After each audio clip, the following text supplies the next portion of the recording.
Hello, this is Brian with the Precision Marksman channel. I'm going to show you a few muzzle brakes I use on AR-15 platforms.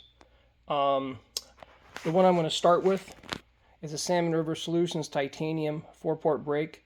This is a .860 diameter, and it's tapered to a 750, which is the size of the barrel, and that's all the size of the gas block up here. This is a 6 Max barrel from BC Precision Ballistics. It's a Saturn Liberty barrel, stainless steel, 18-inch. I believe it's a 5 groove.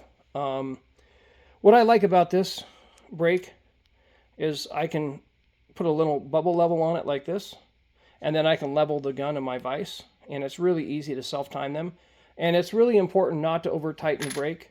You want these between about 25 to 30 foot-pounds. I do it with a crescent wrench with a piece of electrical tape on it so I don't mar it. I have a pretty good feel for it. But if you don't have a good feel, I would get some type of a torque wrench that allows you to do that. If you over torque this on the threads compress the barrel. When you tighten it, it elongates it and squeezes the barrel. And what it does, it actually decreases the diameter of the inside of the barrel right at the last ½ an inch. And so you can actually get some irregular bullet characteristic, flight characteristics when you compress. That's more around, say, 40 to 50 foot-pounds, which is extremely tight. But I like 25 to 30. I either use a grease, an arrow-type grease, or a blue Loctite. I mean, if you're not going to take it on and off, you can use a product that people like to use. Is called Rockset, and that can be pretty good. Red Loctite has a 500-degree limit. Some people use that. If I'm going to switch muzzle brakes, I just use a grease, and I torque them down, and I've never had them come loose. So going through the devices here, this is an Ultradyne linear brake. Originally got that for either a 223 or a 300 blackout. Doesn't help with recoil, but it definitely helps with muzzle blast. This is a 4-port American Precision arms, and this is their Gen 3 micro bastard. It's really a good brake.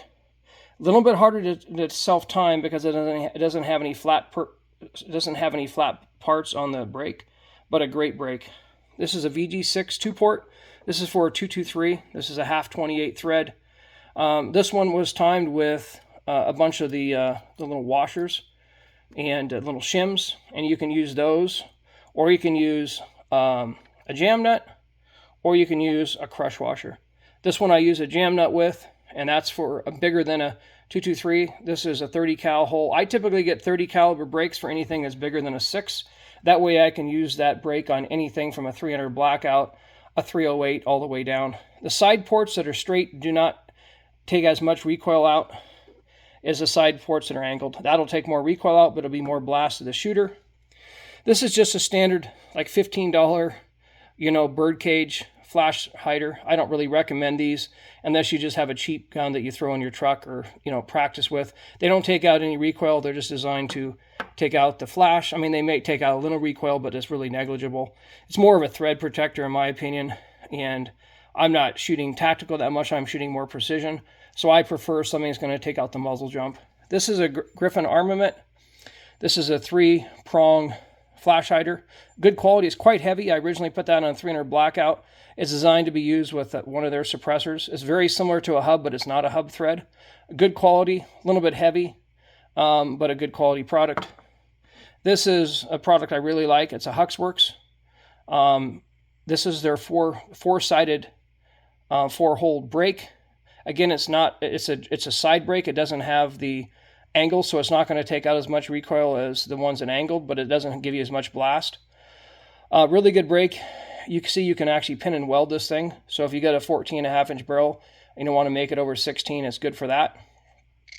It actually might even work on a 13.9 because it's quite long, but it definitely works on a 14.5. Quite heavy steel, but Huxworks makes great brakes, flow-through suppressors for the ARs.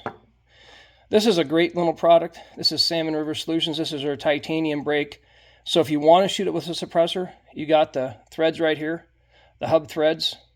And then this one right here is a 5/8 24, so that would go on any platform that's like a 308. And the muzzle will handle anything that's 308 and smaller. Also has flat spots on it to self-time it. This brake has flat spots on it to time it. Again, this one doesn't have any flat spots. The VGs have a flat spot. So that is they got a top and a bottom. You can tell which one the bottom is because this is a pin and weld. If you want to pin and weld a muzzle device, I really recommend the VG6s. They're like $60 to $80, not that expensive. Again, you got a flat spot. You can just put the level on the bottom of it and read it that way. But always the pin and weld, if it has a hole, that's always on the bottom, and that's how you can tell for sure which side to put it. And then again, the bird cage, the bottom is the solid, and then the top is the flash area. But all really good brakes. There's other brakes out there that I've seen. You get the big ones like the Apollo Max and those, but they have a lot of blast. And I really like the APAs, a great brake. They're designed for ARs, and their Gen 2 Micro Bastard only has 3 ports with none of these, and it's a really, really good brake. Sometimes they get them on sale on their website. But anyway, those are brakes that I really like to use, and I've had great luck on the AR platforms.